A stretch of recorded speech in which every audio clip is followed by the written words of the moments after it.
আসসালামু আলাইকুম। এটিএন বাংলা সংবাদে সবাইকে স্বাগত জানাচ্ছি। ফিরোজ তোহা। শুরুতেই বিআরবি কেবলস সংবাদ শিরোনাম। গুমের মামলায় গ্রেফতারি পরোয়ানা জারি হওয়া সাবেক ও বর্তমান ২৫ সামরিক কর্মকর্তার মধ্যে ১৫ জন সেনা হেফাজতে এখনও ওয়ারেন্টের কপি পায়নি সেনা সদর। দুদিন পিছিয়ে জুলাই জাতীয় সনদ স্বাক্ষর অনুষ্ঠান ১৭ অক্টোবর নির্ধারণ। জনসাধারণের অংশগ্রহণের সুবিধার্থে এই সিদ্ধান্ত নিয়েছে ঐকমত্য কমিশন। কাকরাইলে জেএম কাদেরপন্থী জাতীয় পার্টির সমাবেশকে ঘিরে পুলিশের সাথে সংঘর্ষ, বেশ কয়েকজন আহত, টিয়ার শেল ও সাউন্ড গ্রেনেড নিক্ষেপ।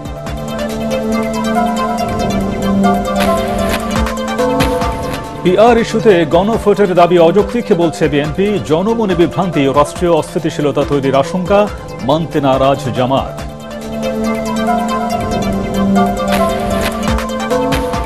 উপদেষ্টাদের নয়, জাতির সেলফ এক্সিট প্রয়োজন মন্তব্য আইন উপদেষ্টার। অতীতে বিচারপতিরাও ফ্যাসিবাদে জড়িত ছিলেন, দাবি শিল্প উপদেষ্টার।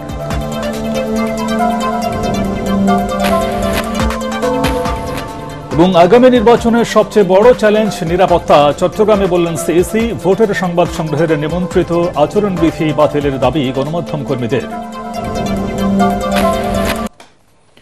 শুনছিলেন বিআরবি কেবলস সংবাদ শিরোনাম। এবারে বিস্তারিত।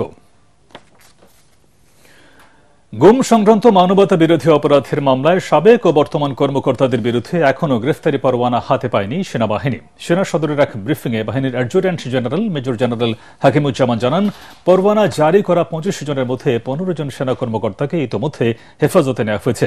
যাদের বিরুদ্ধে গ্রেফতারি পরোয়ানা জারি হয়েছে তারা ডিজিএফআই ও র্যাবে কর্মরত ছিলেন বলে জানিয়েছেন তিনি।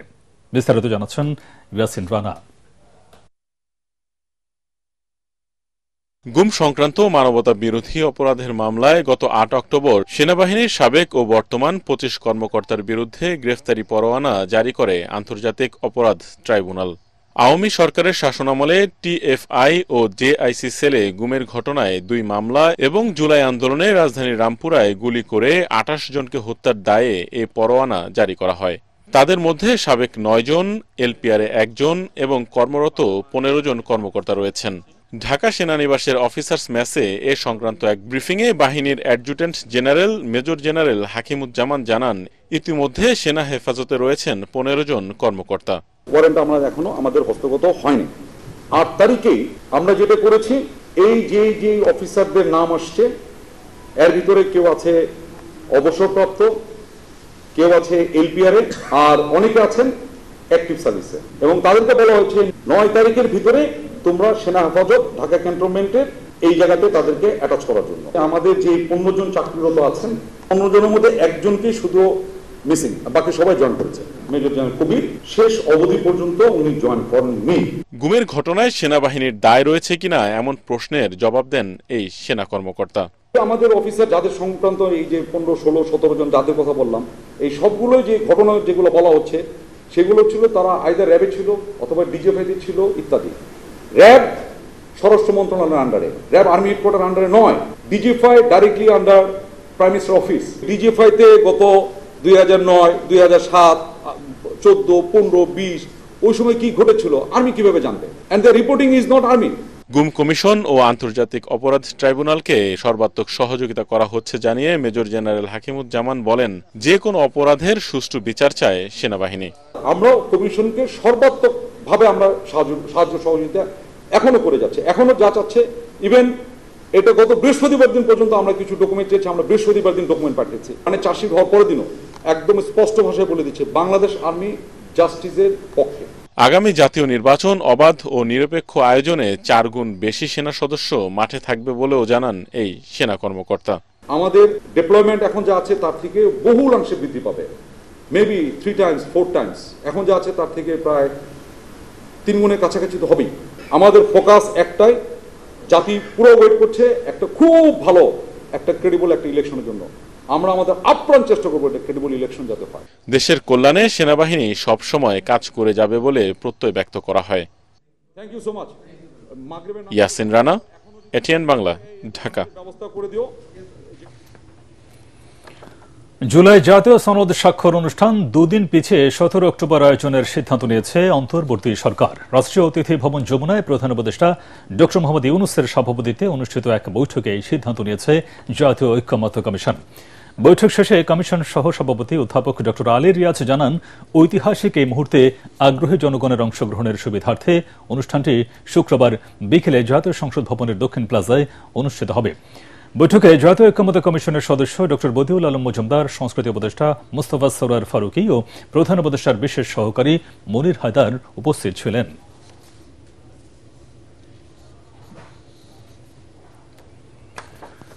রাজধানীর কাকরাইলে জিএম কাদেরপন্থী জাতীয় পার্টির সমাবেশকে ঘিরে পুলিশের সাথে সংঘর্ষে বেশ কয়েকজন আহত হয়েছেন। বিকেলে কেন্দ্রীয় কার্যালয়ের সামনে ট্রাকের উপর অস্থায়ী মঞ্চে কেন্দ্রীয় নেতারা বক্তৃতার সময় পুলিশ তাদের বাধা দিলে এই সংঘর্ষ হয়। এ সময় জাতীয় পার্টির নেতাকর্মীরা পুলিশের উপর ইট পাটকেল নিক্ষেপ করে। বিক্ষুব্ধদের ছত্রভঙ্গ করতে পাল্টা সাউন্ড গ্রেনেড, টিয়ার শেল ও জল কামান থেকে পানি ছেটায় পুলিশ। পরে ব্রিফিংয়ে জাপা নেতারা অভিযোগ করেন, পুলিশ তাদের সাথে দায়িত্বহীন আচরণ করছে। আরো জানাচ্ছেন সৈয়দ রিয়াজ। রাজধানীর কাকরাইলে কেন্দ্রীয় কার্যালয়ের সামনে গ্রেপ্তারকৃত নেতাকর্মীদের মুক্তি, দলের চেয়ারম্যান সহ কেন্দ্রীয় নেতাদের নামে মিথ্যা মামলা প্রত্যাহার ও দেশের আইনশৃঙ্খলা পরিস্থিতির উন্নতি এবং মব ভায়োলেন্স বন্ধের দাবিতে জাতীয় পার্টির সমাবেশ পণ্ড করে দিয়েছে পুলিশ।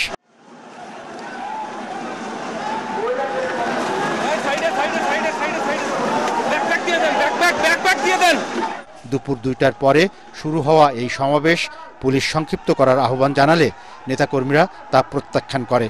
এ সময় তাদের ছত্রভঙ্গ করতে police 6 round sound grenade, 2 round tear shell নিক্ষেপ করার পাশাপাশি জলকামান ব্যবহার করে।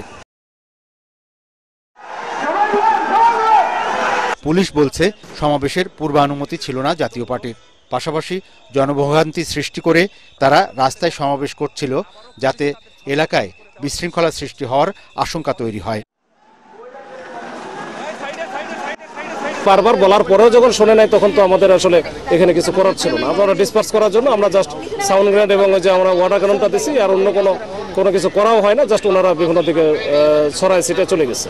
দলের কেন্দ্রীয় কার্যালয়ে তাৎক্ষণিক সংবাদ সম্মেলনে মহাসচিব শামীম পাটোয়ারি বলেন, পুলিশ আজকের ঘটনায় দায়িত্ব জ্ঞানহীন পরিচয় দিয়েছে। পুলিশের এই অতিরিক্ত শক্তি প্রয়োগ, এটা নব্য ফ্যাসিবাদের একটি আবির্ভাব হচ্ছে।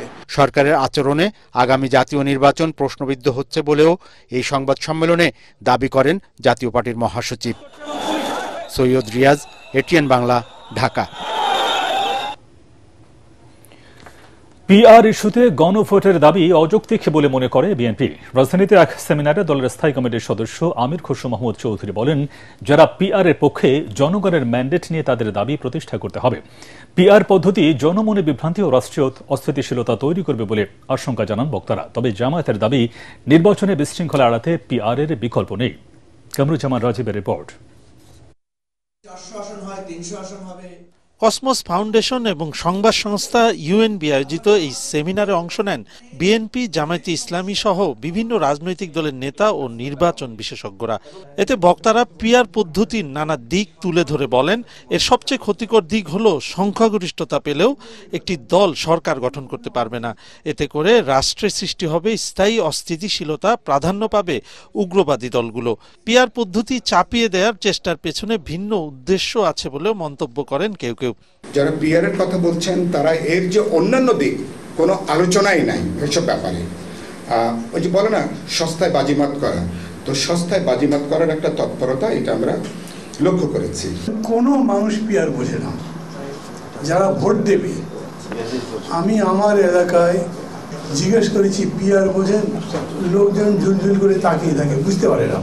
আলোচনায় বিএনপির স্থায়ী কমিটির 2 সদস্য বলেন, বর্তমান বাস্তবতায় সংখ্যানুপাতিক পদ্ধতিতে নির্বাচন সম্ভব নয়।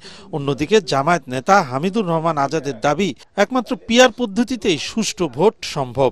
পিআর এর জন্য আমাকে গণভোটে যেতে হবে কেন? আমাদের তো প্রত্যেকটি দলের অনেকগুলো ইস্যু আছে যেগুলো ঐক্যমত হয় নাই।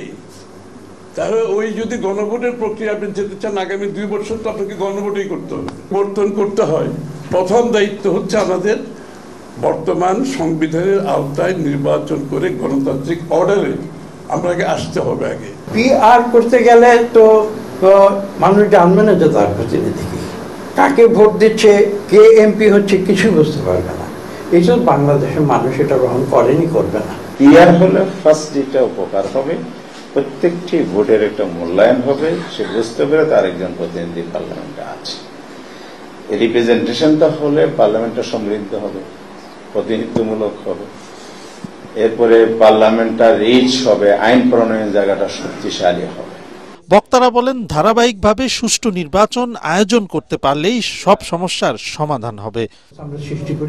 কামরুজ্জামান রাজীব, এটিএন বাংলা, ঢাকা। উপদেষ্টাদের কারো কোনো সেফ এক্সিটের প্রয়োজন নেই, তবে অনিয়ম, দুর্নীতি ও মানবাধিকার লঙ্ঘন থেকে এই জাতিরই সেফ এক্সিট দরকার বলে মন্তব্য করেছেন আইন উপদেষ্টা ডক্টর আসিফ নজরুল। সকালে রাজধানীর একটি হোটেলে মানবাধিকার কমিশন অধ্যাদেশ নিয়ে জাতীয় পরামর্শ সভায় তিনি একথা বলেন। এ সময় উপদেষ্টা বলেন, অতীতে বিচারপতিরাও ফ্যাসিবাদ তৈরিতে কাজ করেছে। বিস্তারিত তরিক ইসলামের রিপোর্টে। জাতীয় মানবাধিকার কমিশন অধ্যাদেশ 2025 নিয়ে এই পরামর্শ সভার আয়োজন করে আইন মন্ত্রণালয়। অকার্যকর জাতীয় মানবাধিকার কমিশন গঠনে নতুন আইন করার উদ্যোগ নেয় সরকার। আমি এই কমিশনকে আরেকটু শক্তিশালী করার জন্য একটু ওয়েল থট দেওয়ার জন্য বলবো। সভায় উপদেষ্টারা অভিযোগ করেন, বিগত সময়ে খোদ মানবাধিকার কমিশনের মাধ্যমে মানুষের অধিকার লঙ্ঘন করা হয়েছে। জনসমর্থিত সরকারের সময় একটা জাতীয় মানবাধিকার কমিশন গঠিত হয় এবং মানুষের অধিকারকে অধিকারহীন করে দেওয়ার জন্যই তৎপরতা ছিল তাদের। This law will actually be complemented by the police commission, by the women commission if we manage to get one. এ সময় আইন উপদেষ্টা বলেন, বিগত 55 বছরের দুঃশাসন, গুম, বিচার বহির্ভূত হত্যাকাণ্ড দেখেছে দেশের জনগণ, যা থেকে এই জাতির উত্তরণের প্রয়োজন। এটা ভয়াবহ, অসুস্থ, আত্মধ্বংসী রাষ্ট্র কাঠামো থেকে আমাদের সেফ এক্সিট প্রয়োজন এই জাতির, এবং এটার জন্য আমাদেরকে কিছু কিছু প্রতিষ্ঠানকে অত্যন্ত শক্তিশালীভাবে গড়ে তুলতে হবে। অতীতের বিচারপতিদের নিয়োগ ও তাদের কর্মকাণ্ড নিয়েও প্রশ্ন তোলেন আসিফ নজরুল। রাষ্ট্রপতি কখনোই প্রধান বিচারপতিকে ইন্ডিপেন্ডেন্টলি নিয়োগ করেন নাই। প্রধানমন্ত্রীর ইচ্ছা অনুযায়ী বাংলাদেশে সবসময় প্রধান বিচারপতি নিয়োগ পেয়েছে, এবং আমরা এই ক্ষেত্রে এমন প্রধান বিচারপতিও পেয়েছি যারা মানবাধিকার লঙ্ঘনের ক্ষেত্রে নেতৃত্ব দিয়েছেন। অন্তর্বর্তী সরকার কার্যকর মানবাধিকার কমিশন গঠন করতে চায় বলেও জানান উপদেষ্টারা। তরিক ইসলাম, এটিএন বাংলা, ঢাকা। উপদেষ্টা ও প্রশাসনের কেউ কেউ গোপনে একটি দলের সঙ্গে যোগ সাজস করে তাদের ক্ষমতায় আনতে কাজ করছেন, এমন অভিযোগ এনেছেন জামায়াতে ইসলামের সেক্রেটারি জেনারেল অধ্যাপক মিয়া গোলাম পরওয়ার। সকালে খুলনা জেলার পাইকগাছা সরকারি কলেজ মাঠে পাইকগাছা উপজেলা জামায়াতে ইসলামের উদ্যোগে ঐতিহাসিক ছাত্র যুব সমাবেশে তিনি সব কথা বলেন। ভোটের দিন যত এগিয়ে আসছে, প্রশাসন ও সরকারের কিছু উপদেষ্টার মধ্যে অস্থিরতা দেখা দিচ্ছে বলেও মন্তব্য করেন গোলাম পরওয়ার। জানান, জামায়াত ক্ষমতায় গেলে প্রথম কাজ হবে বিদ্যমান শিক্ষা ব্যবস্থায় পরিবর্তন, দুর্নীতির বিরুদ্ধে যুদ্ধ ঘোষণা ও বৈষম্যমুক্ত সমাজ গঠন করা। সরকারকে সহযোগিতা করতে আমরা ওয়াদা করেছিলাম, কিন্তু আমরা মাঝে মাঝে দেখতে পাচ্ছি নির্বাচন যত আসন্ন হচ্ছে, প্রশাসন এবং সরকারের অভ্যন্তরে কিছু উপদেষ্টাদের মধ্যে কেন যেন একটু অস্থিরতা দেখা যাচ্ছে। আমরা রাষ্ট্রযন্ত্রের গুরুত্বপূর্ণ জায়গায় বসে আছেন, কখনো কখনো একটা বিশেষ দলের চাপে যেন তারা নথি স্বীকার করছেন। এনসিপি ক্ষমতায় গেলে অন্য কোনো রাজনৈতিক দলের নিরপরাধ নেতাকর্মীদের হয়রানি করা হবে না বলে জানিয়েছেন জাতীয় নাগরিক পার্টি এনসিপির উত্তরাঞ্চলের মুখ্য সংগঠক শারজিস আলম। বিকেলে নিজ জেলা পঞ্চগড়ে চাঁদাবাজি, দখলদারিত্ব, সিন্ডিকেট ও দুর্নীতির বিরুদ্ধে এনসিপির লংমার্চ চলাকালে তেঁতুলিয়ার তেঁতুলতলায় আয়োজিত পথসভায় তিনি একথাও জানান। এ সময় তিনি আরও বলেন, জুলাই অভ্যুত্থানে জীবন দিয়েছে সাধারণ জনগণ, আর ফায়দা লুটেছে তথাকথিত কিছু রাজনীতিবিদ।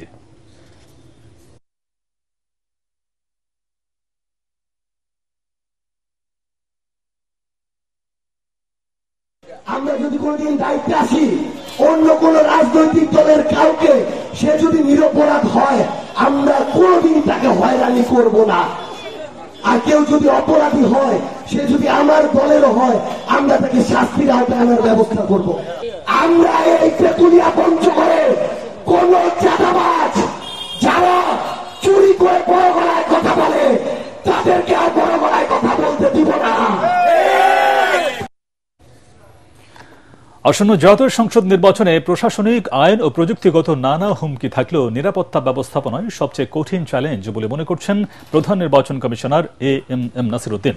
সকালে চট্টগ্রামের লোক প্রশাসন কেন্দ্রে নির্বাচন কর্মকর্তাদের দিনব্যাপী কর্মশালায় প্রধান অতিথির বক্তব্যে তিনি আরও বলেন, নির্বাচন সুষ্ঠু ও গ্রহণযোগ্য করতে মাঠ পর্যায়ের কর্মকর্তাদের সর্বোচ্চ ক্ষমতা দেওয়া হবে।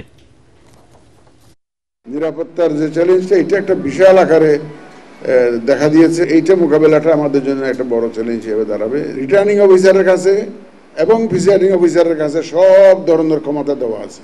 যদি গোলমাল করে সেন্টার বন্ধ করে দিবেন, 3টা গোলমাল হলে 3টা সেন্টার বন্ধ করে দিবেন, দেখা হলে আমার পুরো কনস্টিটিউশন ক্যান্সেল করে দেব। নির্বাচনী সংবাদ সংগ্রহের দায়িত্বপ্রাপ্ত সাংবাদিক বা গণমাধ্যম কর্মীদের নীতিমালা 2025 দ্রুত বাতিলের দাবি জানিয়েছেন সংবাদকর্মীরা। ফার্মগেটে ডেইলি স্টার ভবনে মতবিনিময় সভায় তারা বলেন, নির্বাচন কমিশন নীতিমালাটি বাতিল না করে দুর্বার আন্দোলন গড়ে তোলা হবে। এ সময় গণমাধ্যম কর্মীদের সাথে আলোচনা করে বিদ্যমান নীতিমালাটি সংশোধনে ইসিকে পরামর্শ দেন উপদেষ্টা এম শাখাওয়াত হোসেন। ইমদাদুল্লাহ বাবুর রিপোর্ট। আসন্ন ত্রয়োদশ জাতীয় সংসদ নির্বাচনের সংবাদ সংগ্রহে সাংবাদিক এবং গণমাধ্যম কর্মীদের জন্য সম্প্রতি নতুন আচরণবিধি করেছে নির্বাচন কমিশন। এতে নির্বাচনের সময় তথ্য, ছবি ও ভিডিও ধারণের ক্ষেত্রে প্রিজাইডিং কর্মকর্তাকে অবহিত করে কেন্দ্রে প্রবেশ করতে হবে সাংবাদিকদের। ভোট কক্ষে একসাথে ঢুকতে পারবেন না 2 জন সাংবাদিক। সংবাদ সংক্রান্ত কাজ শেষ করতে গণমাধ্যম কর্মীরা সময় পাবেন মাত্র 10 মিনিট। ভোট কেন্দ্র থেকে সরাসরি সংবাদ প্রচারে নিষেধাজ্ঞাও রয়েছে। এসব নির্দেশনা না মানলে সাংবাদিক কার্ড বাতিলের ক্ষমতা রেখেছে কর্তৃপক্ষ। নীতিমালাটি নিয়ে সাংবাদিকদের সাথে মতবিনিময় সভায় বক্তারা বলেন, নির্বাচনী নীতিমালায় ফ্যাসিবাদী সরকারের পথ অনুসরণ করেছে নির্বাচন কমিশন। গত 3 নির্বাচনে যে নীতিমালা ছিল এবারে অনেকটা হুবহুই সেটি জারি করা হচ্ছে, শুধুমাত্র মোটরসাইকেলকে অনুমোদন দেওয়া হয়েছে। নারী সাংবাদিকদের নিরাপত্তার ক্ষেত্রে বা কোনো অকারেন্স ঘটে গেলে আসলে সেই নীতিমালার মধ্যে থাকা উচিত, সেটা কিন্তু না। আমাদের বিষয়ে নীতিমালা হচ্ছে, আমাদের সঙ্গে কোনো আলোচনা করা হচ্ছে না, আমাদের কোনো মতামত নেওয়া হচ্ছে না, এটা তো অ্যাবসার্ড। নির্বাচন কমিশন উপর জনগণের আস্থা তৈরির জন্য তো গণমাধ্যমকে তার সঠিকভাবে কাজ করার সুযোগ করে দেওয়া উচিত। অনুষ্ঠানে উপদেষ্টা এম শাখাওয়াত হোসেন বলেন, এই সরকার অবাধ এবং সুষ্ঠু নির্বাচন করতে বদ্ধপরিকর। কেন্দ্রে যেতে প্রিজাইডিং অফিসারের পারমিশন লাগবে, এটা সঠিক বোধহয় হলো না। কোনো সময় আছে, আপনারা বসবেন এবং আমার রিকোয়েস্ট হচ্ছে make it as transparent as possible। গণমাধ্যমকে স্বাধীনভাবে কাজ করতে না দিলে অবাধ এবং সুষ্ঠু নির্বাচনের আকাঙ্ক্ষা বাস্তব হবে না বলেও মত সাবেক এই নির্বাচন কমিশনারের। ইমদাদুল্লাহ বাবু, ATN বাংলা, ঢাকা। জুলাই সনদ বাস্তবায়ন না করে আগামীতে নতুন সরকারকেও শেখ হাসিনার মতো পরিণতি বরণ করতে হবে বলে হুঁশিয়ারি দিয়েছেন জাতীয় ঐকমত্য কমিশনের সদস্য ড বদিউল আলম মজুমদার। রাজধানীতে ডিবেট ফর ডেমোক্রেসির বিতর্ক অনুষ্ঠানে সব কথা বলেন তিনি। তবে রাজনৈতিক দলগুলোর রেশারেশিতে জুলাই সনদ স্বাক্ষরে বাধা এলে গণতান্ত্রিক প্রক্রিয়া ব্যাহত হওয়ার আশঙ্কা করছেন আয়োজক প্রতিষ্ঠানটির চেয়ারম্যান হাসান আহমেদ চৌধুরী কিরণ। বিস্তারিত জানাচ্ছেন মেজান শাহজাহান। আগামী নির্বাচন সুষ্ঠু ও গ্রহণযোগ্য হলেই গণতন্ত্র সুরক্ষিত হবে। এ নিয়ে ডিবেট ফর ডেমোক্রেসির ছায়া সংসদ বিতর্কে অংশ নেয় তেজগাঁও কলেজ ও প্রাইম এশিয়া ইউনিভার্সিটি। কাঠামো দেওয়ার দায়িত্ব আজকে আমাদের ছিল না, তাও আমরা দায়িত্বের বাইরে গিয়ে আপনাদের কাঠামো দিয়েছি, কারণ আপনাদের তো মাননীয় স্পিকার কোনো রকম ধারণাই নাই কাঠামো কিরকম হইতে পারে।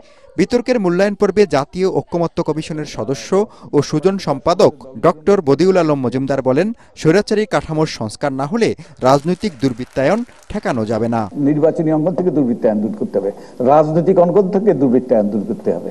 রাজনৈতিক দলের ছত্রছায়ায় কিন্তু অধিকাংশ দুর্বৃত্তায়ন, অধিকাংশ অপকর্ম ঘটে। রাজনৈতিক দলের কে পরিচ্ছন্ন করতে হবে। এ সময় ছায়া সংসদের স্পিকার ও ডিবেট ফর ডেমোক্রেসির চেয়ারম্যান হাসান আহমেদ চৌধুরী কিরণ বলেন, বিএনপি, জামাত, এনসিপি সহ গণতান্ত্রিক দলগুলোর ঐক্য না হলে ফ্যাসিবাদী শক্তি ফিরে আসতে পারে। প্রাইভেট লিমিটেড কোম্পানি যে প্রতিষ্ঠানটি করেছিল, যে আওয়ামী লীগ করেছিল, তার পরিবারের প্রত্যেকটি সদস্য কোনো না কোনোভাবে দেশ ত্যাগ করতে পারেছে, কিন্তু যারা অত্যন্ত দুর্বল আওয়ামী লীগের সমর্থক, তারা কিন্তু এই দেশে বসেই এখন মামলার শিকার হচ্ছে, জেলখানা যাচ্ছে বা পালিয়ে থাকছে। সুতরাং দেশকে প্রাইভেট লিমিটেড কোম্পানি করে বাপের তালুকে যারা এই দেশটাকে পরিণত করেছে তাদের কিন্তু বাংলাদেশে বিচার হবার অনিবার্য।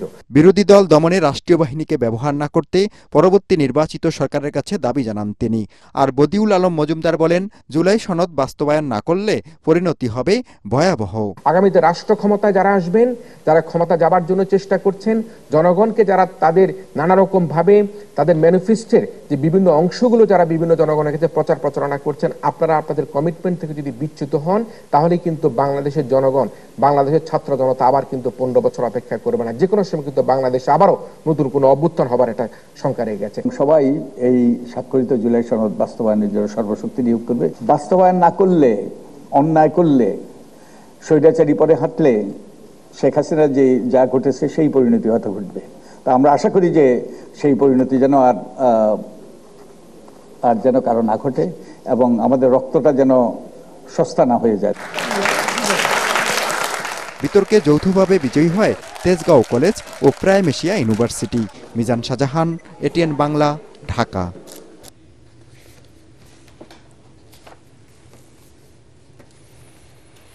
ইসরায়েলি বাহিনী শারীরিক ও মানসিক নির্যাতন করেছে বলে দাবি করেছেন আলোকচিত্রী শহীদুল আলম। ইসরায়েলি কারাগার থেকে মুক্ত হয়ে তুরস্ক থেকে দেশে ফিরে বিকেলে সংবাদ সম্মেলনে তিনি একথা বলেন। এ সময় আন্তর্জাতিক গণমাধ্যমের প্রতি ঘৃণা জানিয়ে ফিলিস্তিনের নিপীড়িত মানুষের দুরবস্থার সংবাদ প্রচারের আহ্বান জানান শহীদুল আলম। আরো জানাচ্ছেন মুশফিকুর রহমান। এই উচ্ছ্বাস জাগরণের, স্বদেশ প্রত্যাবর্তনের, নির্যাতিত ফিলিস্তিনিদের অধিকার নিশ্চিতে মুক্তির স্লোগান। গাজায় ইসরায়েলের অবৈধ অবরোধ ভাঙতে গিয়ে দখলদারদের হাতে গেল 8 অক্টোবর আটক হন বাংলাদেশি আলোকচিত্রী শহীদুল আলম। কয়েকদিন কারাবন্দী থাকার পর তুরস্ক সরকারের প্রচেষ্টায় শনিবার ভোরে নিরাপদে দেশে ফেরেন তিনি। বিকেলে পান্থপথের দৃক গ্যালারি ভবনে সংবাদ সম্মেলনে শহীদুল আলম সুমুদ ফ্লোটিলায় ইসরায়েলের আক্রমণ, অপহরণ ও কারাগারে তাকে নির্যাতনের বর্ণনা তুলে ধরেন। হঠাৎ রায়েট গিয়ার নিয়ে, মেশিন গান নিয়ে, সব কিছু নিয়ে হুড়মুড় করে সেলের মধ্যে ঢুকে গেল, মাঝখানে ঢুকে গেল, ধাম ধাম করে বাড়ি দিল। মানে হাঁটু গেড়ে বসানো যেভাবে হয় ওইটা আমার জন্য অন্তত বেশ কষ্টকর ছিল। আমার এমনিতেই একটু সমস্যা হয়, কিন্তু প্রায় 2 ঘন্টা আমরা উবু হয়ে মাথা নিচু করে ওইভাবে ছিলাম। আমার জন্য যেটা সবচেয়ে খারাপ লেগেছে সেটা হচ্ছে আমার তো পাসপোর্ট ছিল, তা পাসপোর্ট নিয়ে সে সেই মাটির মধ্যে পাসপোর্টটাকে ফেললো, যেটা আমাকে সবচেয়ে বেশি বলবো আঘাত করেছে। একটা ডকুমেন্ট সই করতে হয়, সেই ডকুমেন্টে লেখা যে আমি অবৈধভাবে ঢুকেছি। আমরা আগেই সিদ্ধান্ত নিয়েছিলাম এই মুসলিকে আমরা সই করব না, কারণ আমরা তো অবৈধভাবে যাইনি, আমরা আন্তর্জাতিক পানিতে ছিলাম এবং এই অবরোধটা অবৈধ। ওদের সবচাইতে টপ সিকিউরিটি জেল, একদম মরুভূমির মাঝখানে একটা জেল আছে, সেইটাতে আমাদের রাখা হয়েছিল। অধিকার কর্মীদের নিয়ে আন্তর্জাতিক নেটওয়ার্ক তৈরি করে এবার হাজারটা জাহাজ গাজায় রওনা হবে বলে জানান এই মানবাধিকার কর্মী। আমরা এখন আন্তর্জাতিকভাবে একটা নেটওয়ার্ক দাঁড় করাবো। যেহেতু গ্লোবাল লিডাররা করবে না, আমরা অ্যাক্টিভিস্টরা কিভাবে করতে পারি সেই লড়াইয়ের প্রস্তুতি আমরা নিয়েছি। আবার আমরা যাব এবং হাজারটা জাহাজ যাবে। ফিলিস্তিনিদের জন্য বাংলাদেশের জনগণ ও প্রধান উপদেষ্টার ভূমিকার প্রশংসা করেন শহীদুল আলম। মুশফিকুর রহমান, এটিএন বাংলা, ঢাকা।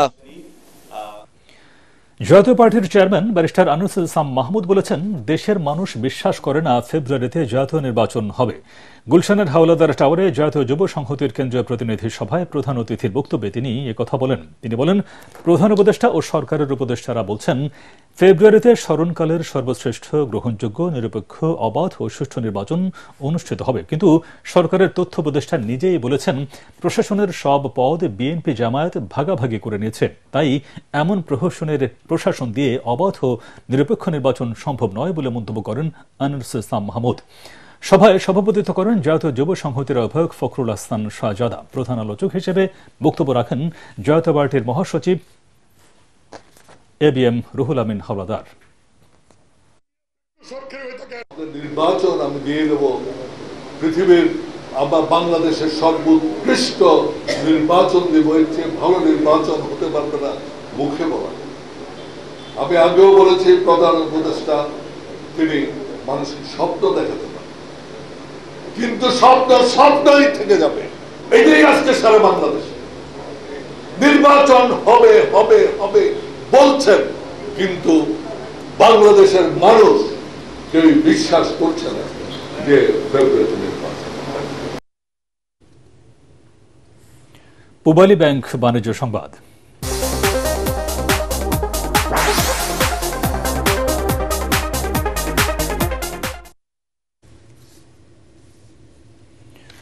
বেসরকারি টেলিভিশন চ্যানেলের বিক্রয় ও বিপণন কর্মকর্তাদের সংগঠন ইলেকট্রনিক মিডিয়া মার্কেটিং অ্যাসোসিয়েশন ইমার সভাপতি নির্বাচিত হয়েছেন মোহনা টেলিভিশনের সিইও এবং head of marketing Taslim Chowdhury. আর সাধারণ সম্পাদক হয়েছেন জিটিভির head of sales and marketing Ferdous Naim Parag. রাজধানীর একটি হোটেলে ইমার বার্ষিক সাধারণ সভা অনুষ্ঠিত হয়। এরপর প্রধান কমিশনার শহীদুল ইসলাম এবং নির্বাচন কমিশনার মিনহানুজ্জুদ্দিন ও ডক্টর আল আমিন আগামী 2 বছরের জন্য 21 সদস্যের কমিটি গঠন করেন। এতে সহসভাপতি পদে চ্যানেল আইয়ের জিয়াউল রহমান সুমন, স্টার নিউজের জহিরুল ইসলাম ও ইটিভির জাকারিয়া হোসেন জয়, যুগ্ম সম্পাদকের 2 পদে গ্লোবাল টিভির রফিকুর রহমান নেক্সন ও বিজয় টিভির মাহমুদুল হাসান, অর্থ সম্পাদক এটেন বাংলার আব্দুল মালেক, সাংগঠনিক সম্পাদক দুরন্ত টেলিভিশনের আশিকুর রহমান অভি, ক্রীড়া ও সাংস্কৃতিক সম্পাদক জি টিভির দিন ইসলাম তপু, প্রচার প্রকাশনার সম্পাদক এখন টিভির সরকার হানিফ রাফি, মহিলা বিষয়ক সম্পাদক চ্যানেল আইয়ের লিমা আক্তার শিমু, আইন সম্পাদক এটেন নিউজের করিন কামাল এবং দফতর সম্পাদক পদে নির্বাচিত হয়েছেন চ্যানেল 9-এর সাইফুল আলম তপু। এছাড়া নির্বাহী সদস্য নির্বাচিত হয়েছেন 7 জন। আল আরাফা ইসলামী ব্যাংক অর্থ সংবাদ।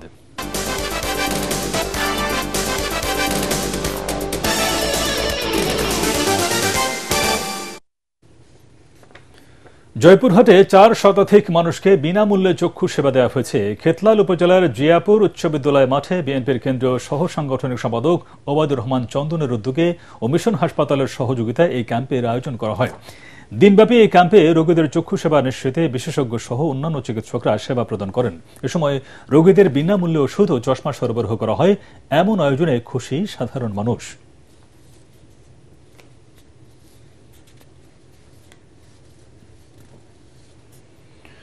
সন্ধানী লাইফ ইন্স্যুরেন্স আন্তর্জাতিক সংবাদ।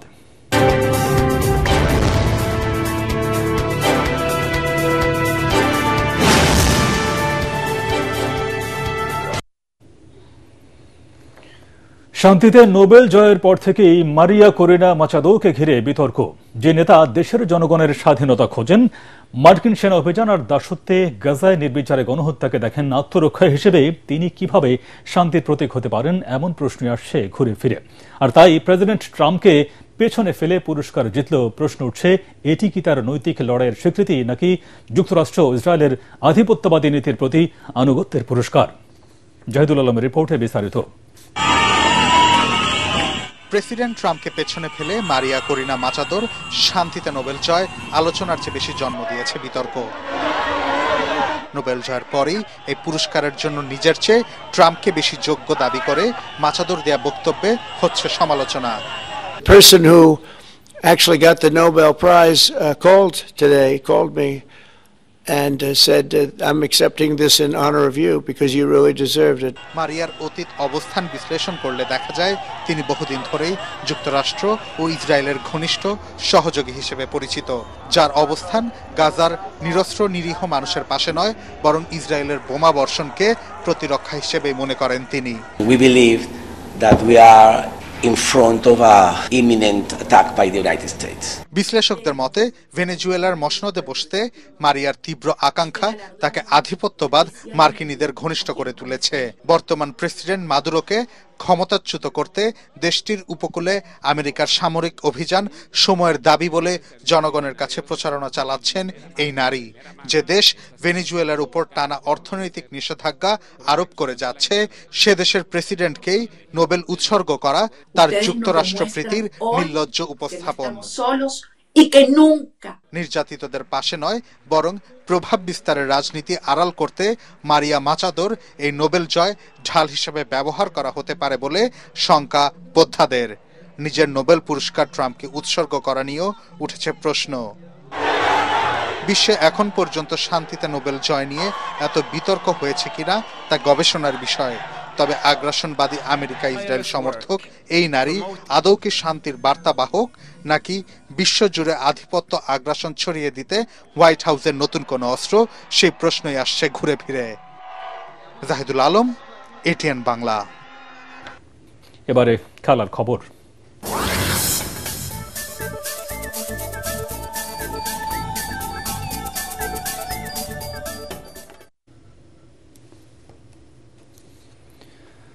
সিরিজে ফিরতে দ্বিতীয় ওয়ানডে জয়ে বাংলাদেশের দরকার মাত্র 191 রান। এই রানের টার্গেটে নেমে দলের স্কোরে কোনো রান যোগ হওয়ার আগেই সাজঘরে ফেরেন তানজিদ হাসান তামিম। এরপর নাজমুল হোসেন শান্তকে নিয়ে চলে সাইফ হাসানের ইনিংস মেরামতের কাজ। দলীয় 25 রানে রান আউট হন 7 রান করা শান্ত। শেষ খবর পাওয়া পর্যন্ত বাংলাদেশের সংগ্রহ 4 উইকেটে 59 রান। এর আগে আবুধাবিতে টস জিতে ব্যাটিংয়ে নামা আফগানিস্তান 190 রানেই থেমে যায়। দলের পক্ষে সর্বোচ্চ 95 রান করেন ইব্রাহিম জাদরান। তিনি 140 বলে 4টি 4 আর 1 ছক্কায় ইনিংসটি সাজান। তার আগে দলীয় 38 রানে 2 উইকেট হারায় আফগানরা। দলীয় 65 রানের সময় রিটায়ার্ড হার্ট হন রহমত শাহ। নবম উইকেট পতনের পর 45তম ওভারে আবারও মাঠে নেমেছিলেন রহমত। তবে রিশাদের করা বল পায়ে লাগলে তাকে হুইল চেয়ারে করে মাঠের বাইরে নেওয়া হয়। বাংলাদেশের বোলারদের মধ্যে অধিনায়ক মেহেদী হাসান মিরাজ 42 রানে 3টি এবং তানজিম হাসান সাকিব ও রিশাদ হোসেন 2টি করে উইকেট তুলে নেন।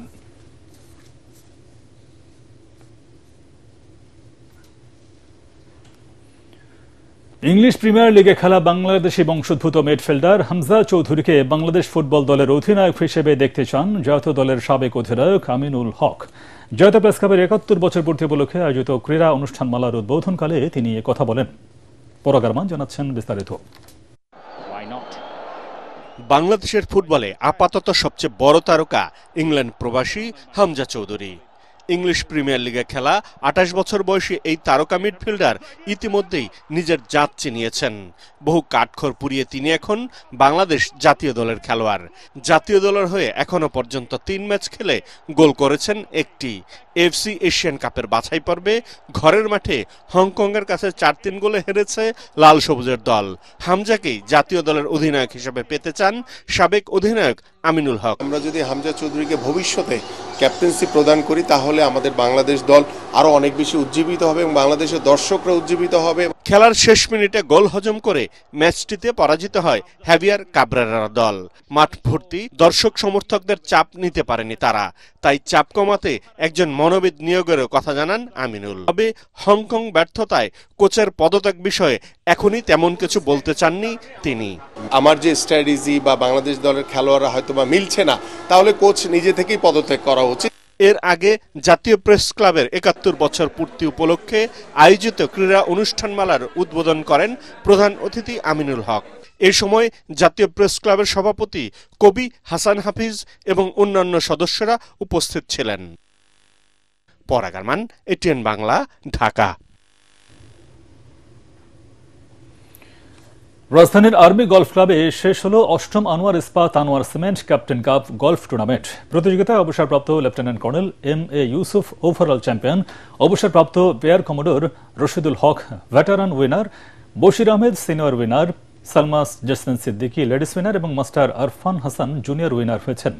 রাজধানীর আর্মি গলফ ক্লাবে সমাপনী অনুষ্ঠানে প্রধান অতিথি নৌবাহিনী প্রধান অ্যাডমিরাল এম নাজমুল হাসান বিজয়ীদের হাতে পুরস্কার তুলে দেন। এ সময় আর্মি গলফ ক্লাবের president lieutenant general Khan Firoz Ahmed, Anwar group of industries chairman Monowar Hossain অন্যান্যের মধ্যে উপস্থিত ছিলেন। 5টি ক্যাটাগরিতে আয়োজিত এই টুর্নামেন্টে 758 জন অ্যামেচার গলফার অংশ নেন।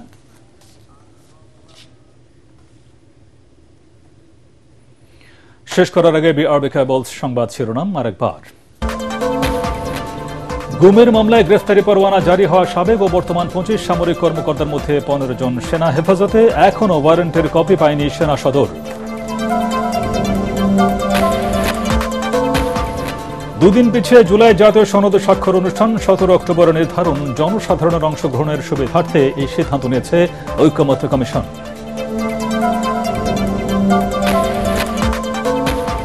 কাকরাইলে জিএম কাদেরপন্থী জাতীয় পার্টির সমাবেশকে ঘিরে পুলিশের সাথে সংঘর্ষ, বেশ কয়েকজন আহত, টিয়ার শেল ও সাউন্ড গ্রেনেড নিক্ষেপ।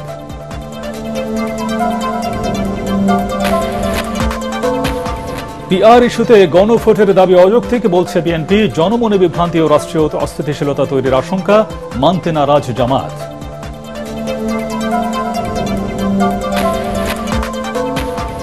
উপদেষ্টাদের নয়, জাতির সেফ এক্সিট প্রয়োজন মন্তব্য আইন উপদেষ্টার। অতীতে বিচারপতিরাও ফ্যাসিবাদে জড়িত ছিলেন, দাবি শিল্প উপদেষ্টার।